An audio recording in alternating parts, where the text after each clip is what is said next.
Siguen preguntando por el tema de la reforma pensional. ¿Será que sí alcanzo? ¿Será que sí me pensiono? Y esa cantidad de preguntas que nos han enviado ustedes, nuestros amigos de Bésame. Por eso volvemos a hablar de este tema de las pensiones en este espacio que se llama Este puede ser su caso. Y para eso traemos a la profesional, a la que sabe. Ella es la doctora Sandra Hernández, es abogada especializada en derecho laboral y en todo este tema de pensiones y que además nos explica de una forma muy sencilla, muy clara a todos nuestros amigos de Bésame. Bienvenida nuevamente a Este puede ser su caso. Muchas gracias, Connie. Un saludo cordial para todos los que nos escuchan. Y una pregunta que nos han hecho mucho, doctora Sandra Hernández, es acerca de si ya entra a funcionar la reforma pensional y yo no he reclamado mis derechos pensionales, ¿qué puede pasar allí? Bueno, primero recordemos que la ley 2381, que es la que consagra la reforma pensional, entraría a regir a partir del 1 de julio del 2025. Eso significa que tenemos hasta ese momento, si yo ya causé mi derecho, ¿qué es causar el derecho? Es decir, ya tengo mis semanas, tengo mi edad y no he reclamado, por ejemplo, la pensión, la devolución o la indemnización. Para esas personas que, digamos, están en esa franja, que ya cumplieron requisitos y que no han reclamado, la invitación es a que antes de que empiece a regir la reforma pensional, se acerquen a reclamar sus derechos. Sobre todo, ¿por qué, Connie? Porque en materia de devolución de saldos, es decir, cuando no se completan las semanas de cotización y me van a entregar a mí mis aportes a título de devolución si estoy en un fondo privado o indemnización en Colpensiones, sí es necesario hacerlo porque con la reforma pensional se acaban las devoluciones de saldo y solamente van a quedar para aquellos que coticen menos de 300 semanas. Entonces, lo ideal sí es antes del 1 de julio del 2025, si ya causé, es decir, cumplí mi edad y mi tiempo o cumplí mi edad, pero no alcancé el tope de las semanas, reclamar. Bueno, doctora, ¿y si les niegan el derecho a la pensión, qué pasa ahí? ¿Qué tienen que hacer? Bueno, pasa muchísimo y es objeto de consulta. Las personas piensan que con la negativa de la entidad se acabó su derecho, pero lo que tenemos que decirles es que en muchos de los casos hay lugar a luchar por ese derecho, incluso vía judicial. Es decir, que la negativa del fondo o de la entidad o de Colpensiones no es la solución definitiva porque siempre habrá objeto de revisar cada caso y ver si se puede luchar vía judicial y lograr ese derecho. O sea, si hay toda la posibilidad de Sí hay hacerlo. toda la posibilidad de hacerlo. Y una cosa muy importante que las personas tengan en cuenta es que el derecho a la pensión es irrenunciable e imprescriptible. Es decir, que si, por ejemplo, conozco el caso o me pasó que mi esposo murió hace 20 años y yo nunca reclamé, puedo reclamarlo ahora. Es decir, eso no prescribe, no es de porque pasó tanto tiempo o pasaron 3 años, entonces se acabó mi oportunidad para yo poder ejercerla. No, puedo hacerlo así haya transcurrido mucho tiempo. Lo que sí hay que tener en cuenta es que esas mesadas sí tienen un término de prescripción, es decir, solo entregarán los últimos 3 años, pero yo podría reclamar el derecho así haya ocurrido hace ya bastante tiempo. A propósito de eso y de los beneficiarios, Ujú, ¿qué pasa con el tema de los que son sobrevivientes en el ujú, tema de ujú. esto de las pensiones? Bueno, recordemos que en materia de pensión de sobrevivientes hay una lista de beneficiarios por parte de la ley. Normalmente los beneficiarios es cónyuge o compañera permanente que haya convivido con el afiliado o pensionado 5 años como mínimo. Pero en el último Sí, tiempo de su vida, correcto. o puede haber sido hace muchos años, no, tiene Bueno, que ser. aquí sí hay que hacer y buena intervención, Connie. ¿Por qué? Porque para la cónyuge, es decir, para la que se casó, ella no debe probar los 5 años anteriores a la muerte, sino que los debe probar en cualquier tiempo. Ok. El requisito es que no esté divorciada. Ok, pues sí, Porque o sea, si sucede era su mucho, esposa si era su oficial, esposa oficial, resulta que se separaron de hecho en algún tiempo, pero vivieron más de 5 y él luego de pronto consiguió otra mujer, esa cónyuge tiene derecho también. ok. Es importante saberlo en ese evento. Bueno, y volviendo al tema de los beneficiarios, también los hijos son beneficiarios menores o hasta los 25 si estudian, hijos inválidos también que dependían económicamente del causante. Después de los hijos analizamos padres que dependan económicamente de esa persona que fallece y por último los hermanos inválidos que dependan económicamente de ese fallecido.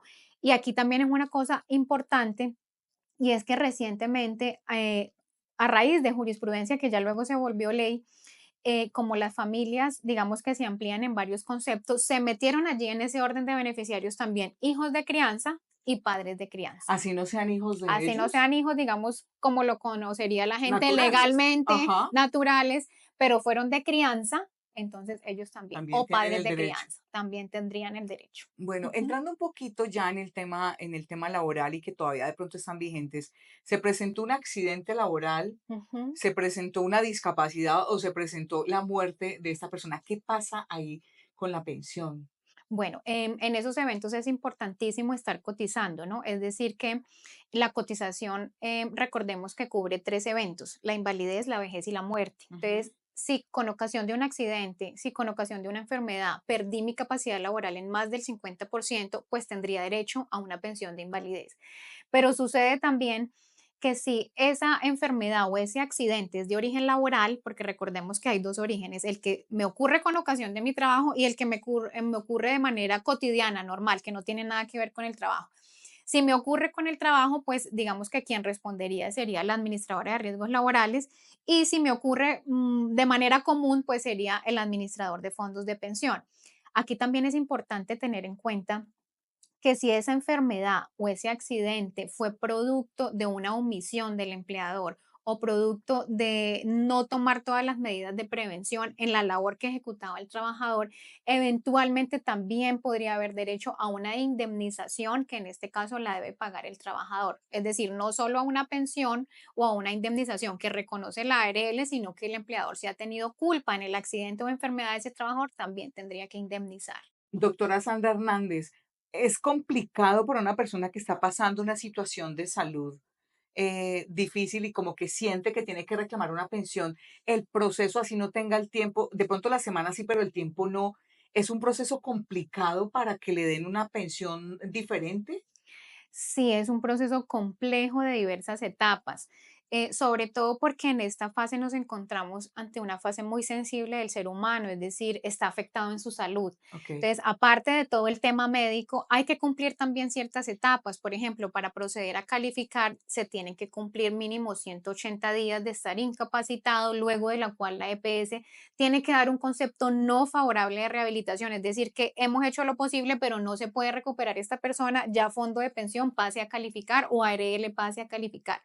Luego de eso viene la etapa de calificación, y la calificación con las entidades tenemos que hablarlo a carta blanca, y es que las entidades son muy complicadas para otorgar un porcentaje del 50% más. Entonces se viene una serie de recursos ante Junta Regional de Calificación, posteriormente Junta Nacional, y en algunas ocasiones hasta demanda. Entonces, pues sí es un proceso complejo. Lo ideal sería pues buscar un acompañamiento profesional. Nosotros en la oficina podemos brindarlo para, digamos, estar de la mano con esa persona que se ve afectada en su salud y también en sus ingresos, ¿no? Porque sí, pues sí, sí. eso repercute en todo aspecto.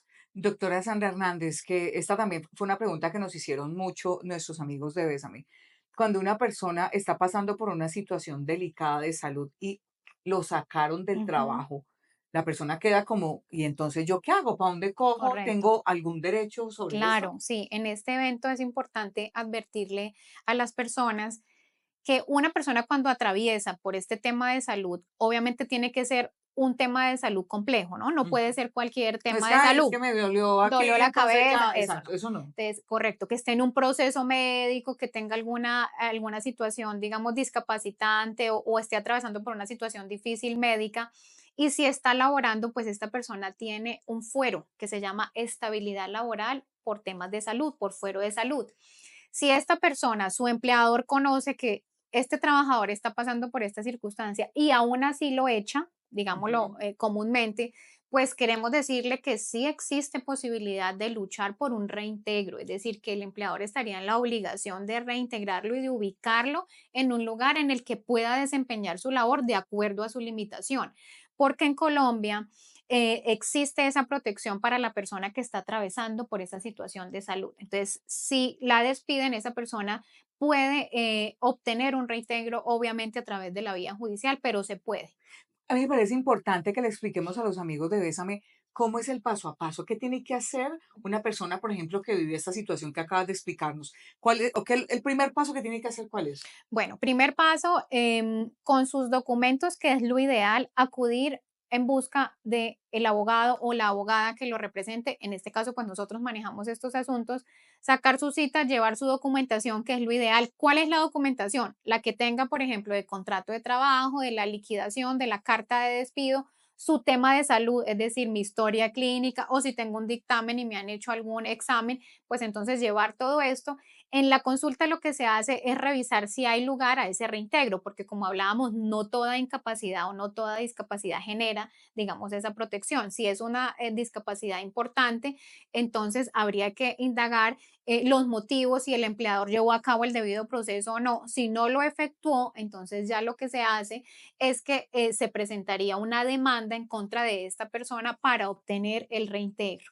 Ok. Ujú. Hay que guardar todos los Es lo documentos, ideal. materiales probatorios, los exámenes médicos, o sea, Sí, no sea tan despistado y organice una carpeta para que usted sí, pueda tener todos los documentos ahí. Yo les quiero contar algo muy interesante y es que la doctora Sandra Hernández, ellos tienen un espacio donde ustedes también los pueden consultar, es completamente gratis y sí. llevan estos procesos, pues ya entran con ustedes como a escucharlos y a saber y asesorarlos sobre las decisiones o las acciones que tienen que tomar. ¿Cómo funciona esto con ustedes? Bueno, pueden contactarnos al teléfono 315-791-1569. Aquí lo vamos Allí a poner abajito para que ustedes apunten ese teléfono y puedan conseguir la agendarla, cita y agendar correcto. la cita. Allí nos contestará la secretaria y ella agendará la cita. La consulta, como lo manifestaba Connie, es totalmente gratuita. Hemos querido hacer como este servicio social porque sabemos que frente a esto hay mil y mil inquietudes y ya si, digamos, hay lugar a ejercer alguna acción en representación de esa persona que nos ubica, trabajamos a resultado. Qué bueno, qué bueno. Ujú. Entonces, ahí está el teléfono, ustedes pueden pedir toda esta asesoría. Doctora Sandra Hernández, ya entrando un poquito más en lo que ustedes hacen, ¿cuáles son las consultas más frecuentes en pensión? ¿Qué es lo que la gente más le asusta o más pregunta? Bueno, mira que en la oficina lo más frecuente son temas de pensión vejez, es decir, la gente que se va acercando ya a su edad o que ya tiene su edad y que el fondo me negó por esto, que mi empleador no me cotizó o que no me aparece en estos tiempos en la historia, es lo más frecuente. También, seguidito de eso, muy pegado, están las consultas de pensión de sobrevivientes, que como hablábamos, sobre todo en los hombres pasa mucho, que fallece el hombre pensionado o afiliado y tenía esta mujer, tenía esta otra, entonces hay convivencias simultáneas o se están discutiendo el derecho o de pronto a los hijos que están en edad de estudio universitario ya mayores de edad también les niegan o padres que dependían de esa persona también consulta mucho. Y después de ese sí seguimos con temas de invalidez, es decir, de reintegros, de pérdidas de capacidad laboral. Entonces, digamos que es un mundo de posibilidades y que es lo importante, que la gente sepa que con la negativa del fondo de pensión no termina su proceso. Siempre hay lugar a buscar obtener ese derecho, ya sea por la vía judicial.